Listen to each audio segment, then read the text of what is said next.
온라인으로 떠나는 6학년 사회여행. 선생님은 제천 장락초등학교 박현수 선생님입니다. 오늘도 한번 힘차게 학습 시작해 볼까요? 오늘은 여러분에게 선생님이 보여주고 싶은 동영상을 먼저 보여주었어요. 동영상을 보며 모두 내용을 파악했을 텐데요. 이 동영상은 실천의 중요성과 실천의 방법에 대해 이야기하고 있습니다. 물론 책 광고이기도 하지만 책 광고 때문에 보여준 것은 아닙니다. 특히 선생님이 인상적이었던 장면은 바로 이 장면이었습니다. 실천의 중요성을 한 문장으로 인상적으로 함축한 말이라는 생각이 드네요. 우리 친구들도 오늘까지 배운 민주적 태도, 의사결정 원리를 직접 실천해 보면서 민주시민의 한 걸음 다가가도록 해봅시다.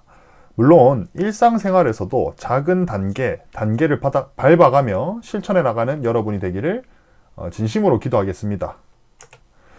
오늘의 학습 주제는 민주적 의사결정 원리에 따라 문제 해결하기입니다. 키워드는 문제 해결하기입니다. 즉, 실천해보자는 이야기죠. 문제를 해결하기 위해 어떤 절차를 밟아야 하는지만 간단히 알아보겠습니다. 민주적 의사결정 원리의 종류에는 무엇이 있었죠? 그렇습니다. 대화와 타협, 그리고 다수결이 있었습니다. 어떤 문제를 만나게 되고 그 문제를 해결하려면 먼저 대화와 타협을 우선시해서 해야 합니다. 만약 대화와 타협이 이루어지지 않거나 불가능한 상황이라면 다수결의 원리를 이용하여 문제를 해결할 수도 있다고 했습니다.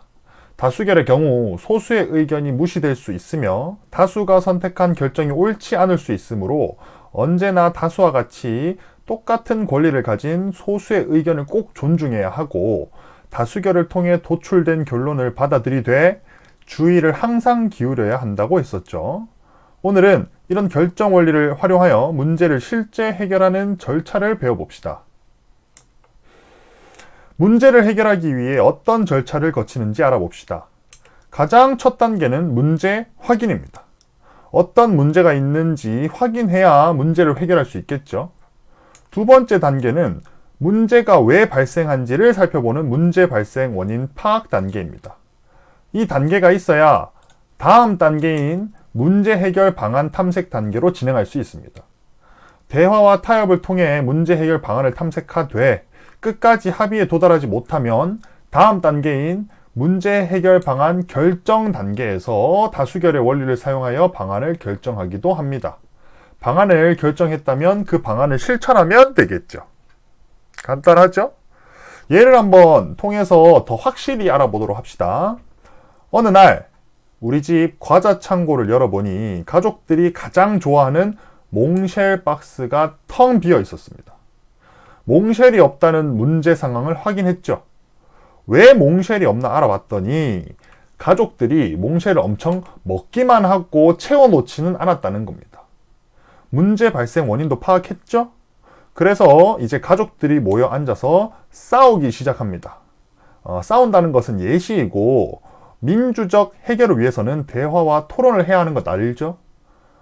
누가 사와야 한다, 돈을 모두 똑같이 내서 구입해야 한다 등 다양한 의견이 오고 간 후에 결국 각각 돈을 내서 몽쉘을 채워넣기로 문제 해결 방안을 결정합니다. 다행히 타협으로 결정했습니다. 방안을 결정했으니 가족 모두 돈을 내서 몽쉘을 사면 문제가 딱 해결됩니다. 어때요? 문제 해결하는 단계 절차 정말 쉽죠? 이제 여러분도 직접 사례를 보면서 교과서의 사례를 보면서 문제 해결 절차를 적용해서 문제를 한번 해결해 보는 연습을 한번 해 보세요.